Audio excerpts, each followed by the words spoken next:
Good morning, student. I am Vinay Misra from Saint Joseph senior secondary school Lakhanpur Jaunpur.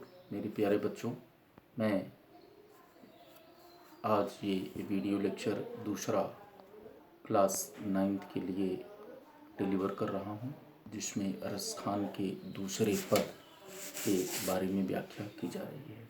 आइए रसखान के दूसरे पद के बारे में व्याख्या करता हूँ और आगे बताओ। या लकुटी अरु कामरिया पर राज तिहूँ पुर को तजडारूं, आठम सिद्धि नौ निधि के सुख नंद की गाय चराई विशाल। कवि रसखान यहाँ पर कहते हैं कि भगवान श्री कृष्ण जो कंबल धारण किए हुए हैं और जो हाथ में लकुटी लिए हुए हैं, उसकी शोभा को देख करके कवि कहता है, मैं तीनों लोकों के सुखों को न्यौछावर करना चाहता हूँ। चाहे वो धरती का स्वर्ग हो, चाहे वो पाताल का स्वर्ग हो, चाहे वो स्वर्ग का स्वर्ग हो। इतना ही नहीं, भगवान श्री कृष्ण के साथ नंद की गायों को चराने में मुझे वही सुख प्राप्त होता है जैसे किसी महत्वाकांक्षी व्यक्ति को 8 सिद्धियाँ और 9 निधि सुख प्राप्त हो गए हैं।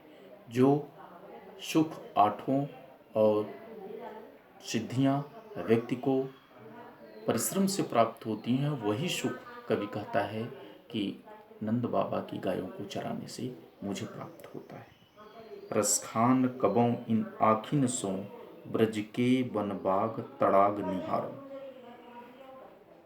रसखान जी कहते हैं कि अपनी इन आँखों से यदि मैं कोई दृश्य देखना चाहता हूँ तो वो केवल और केवल ब्रजभूमि के उन जंगलों को, उन वनों को, उन सरोवरों को, उन तालाबों को देखना चाहता हूँ जहाँ पर नित्य प्रति भगवान श्री कृष्ण अपनी लीलाओं के द्वारा अपना दर्शन देते रहते हैं।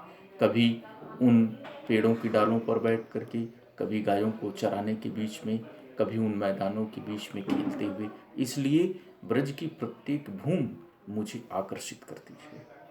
कोटिक ऐ कलधौत के धाम करील के कुंजन ऊपर वारों। इतना ही नहीं, अंत में रसखान जी कहते हैं कि वृंदा और ब्रजभूमि की उन जंगलों में जो करील के कुंज हैं, जो करील के जो बगीचे हैं, उनकी सुंदरता इतनी उत्तम दिखाई देती है कि करोड़ों सोने के महल उसकी सुंदरता के सामने कुछ भी नहीं दिखाई देते।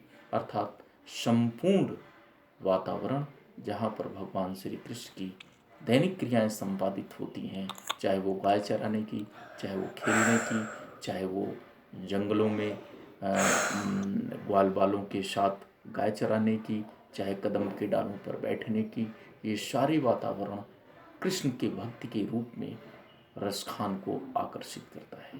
धन्यवाद।